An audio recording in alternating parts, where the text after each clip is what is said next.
This episode of The Young Turks is brought to you by Thrillist.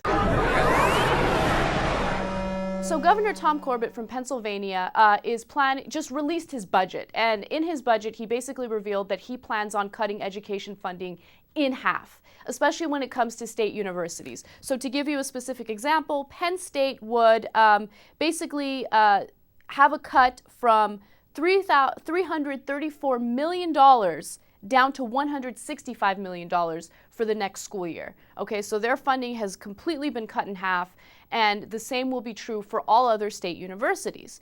So that is a massive cut, especially when you consider the fact that a lot of state universities right now are dealing with budget gaps. And the way that they deal with those budget gaps is by firing teachers, offering less programs, cutting classes, offering larger class sizes. I mean, students are paying more in their tuition, and they're getting less in return in terms of education.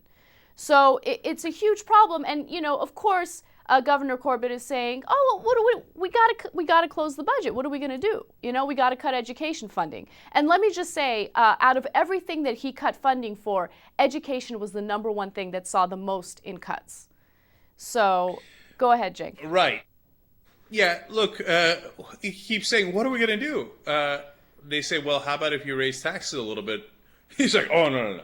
The one thing I absolutely refuse to do is raise taxes. In fact, of course, he's looking forward to cutting taxes and cutting education while he's at it. Now, look, we've shown you polls where that comes in almost dead last in terms of what people want to cut, education. You know why people don't want to cut education? It's because the whole point of the country is the opportunity for your kids to be able to make it like anybody else. Look, okay, so they're the rich. God bless, right? We all want to get in that category. We don't dislike the rich. Part of America is the American dream is to get rich, right?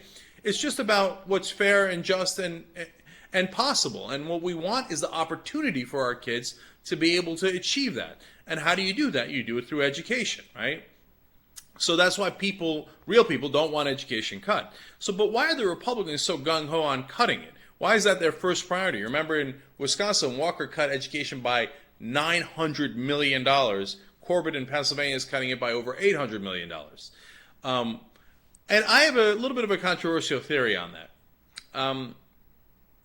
It might be because they don't want you to get into that top 1%. They don't want you to have opportunity. That's not controversial at all. I think that makes absolute sense. You know that there's like this little ongoing war between old money and new money. I mean, old money doesn't want new money. They don't want people to become educated. They don't want people to become successful. So of course they're okay with cutting education. That completely lessens the chance of people, you know, becoming successful and becoming wealthy in the future. I don't think that's a controversial theory at all. The reason I say it's a little controversial is because I don't believe in conspiracies. So, although the Koch brothers are proving me wrong a little bit, but but I don't think people got together in a smoke-filled room and said, let's make sure we cut education to make sure that nobody else has a chance at success. But at the same time, the system works in an interesting way. I mean, obviously you get tax cuts for the rich, which we've talked about, and then it is true that if kids have less education and less of an opportunity, they will have less of an opportunity to challenge the current power status of the people that have power. So, look, power always tries to hang on to power. It's just how it is, right? And if there are less challengers to their power, obviously, based on their individual self-interest, they're in a little bit better shape. The other part of it is, I just don't know how the mechanics of it works. I mean, do they actually tell the governors, make sure you cut education? Or is it just all assumed and nods and winks and everybody knows and that's how things work? But look, the other part of it is that if you have an uneducated masses and you take away their collective bargaining rights, they become good serfs for you. I mean, and this has a long history in the history of the world where the ruling class wants serfs, peasants, to farm their fields, to do their work, and to collect skim money off of all of their labor.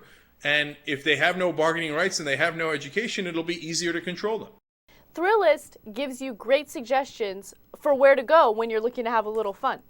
Best new bars, restaurants, events, services, anything that you're looking for, Thrillist has it. You sign up through Thrillist.com/TYT. Go to Thrillist because it's the illest. Think about it. That was good. That was good. That was good. You are the world's largest dork.